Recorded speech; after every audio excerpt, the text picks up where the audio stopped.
যখন গভীর মঠে জন্ম হল 1976 সাল,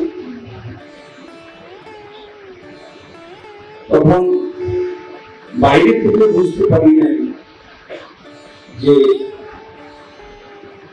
এখানে বাবা মার মতো থাপ্পড় খেতে হবে। বাইরে থেকে বুঝতে পারি নাই যে এখানে সিমেন্টের বস্তা ঘাড়ে ওঠাতে হবে, হাতুড়ি দিয়ে বিক্রি ভাঙতে হবে। তখন বুঝতে পারি নাই যে ম্যাথরের মতো পায়খানা ড্রেন সাফ করতে হবে। তখন বুঝতে পারি নাই গাধার মতো এখানে খাটতে হবে। তখন সেই জ্ঞানটা ছিল না, কিন্তু বাস্তবে দেখা গেল যে মঠে এসে এইগুলোই করতে হলো। কিন্তু তার এইগুলো যে করলাম তার জন্য আফসোস, তার জন্য কোনো কুফল দেখা গেল যে সুফল শুধু নয়, ভগবানের কাজ পর্যন্ত পৌঁছাবার সুযোগই ছিল এইগুলোর দ্বারা।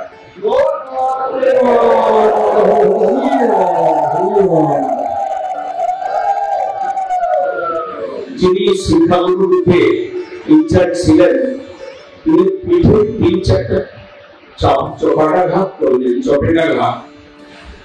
তারপরে ওই সময় আমার হাতে এলো, আমিও কয়েকজনকে চপেটাঘাত করলাম। জিনিসটাকে পরম্পরাগত ভাবে বুঝতে পারলাম না। তারপরে সেই চপেটাঘাতের দ্বারা আমি নিজে যখন অন্যকে চপেটাঘাত করলাম, তখন বুঝলাম যে এটা একটা পরম্পরা।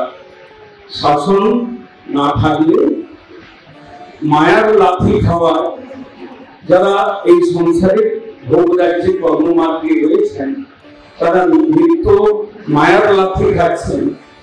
এখানে এসে সাধুর লাথি, সাধুর থাপ্পড় এগুলো খাওয়াটা স্বাভাবিক ছিল। মায়ার লাঠিটা নরকের দিকে টেনে নিয়ে যায়, আর এই সাধুর চোখের ঘাট গোলকের দিকে পাঠিয়ে দেয়। এটা আজকে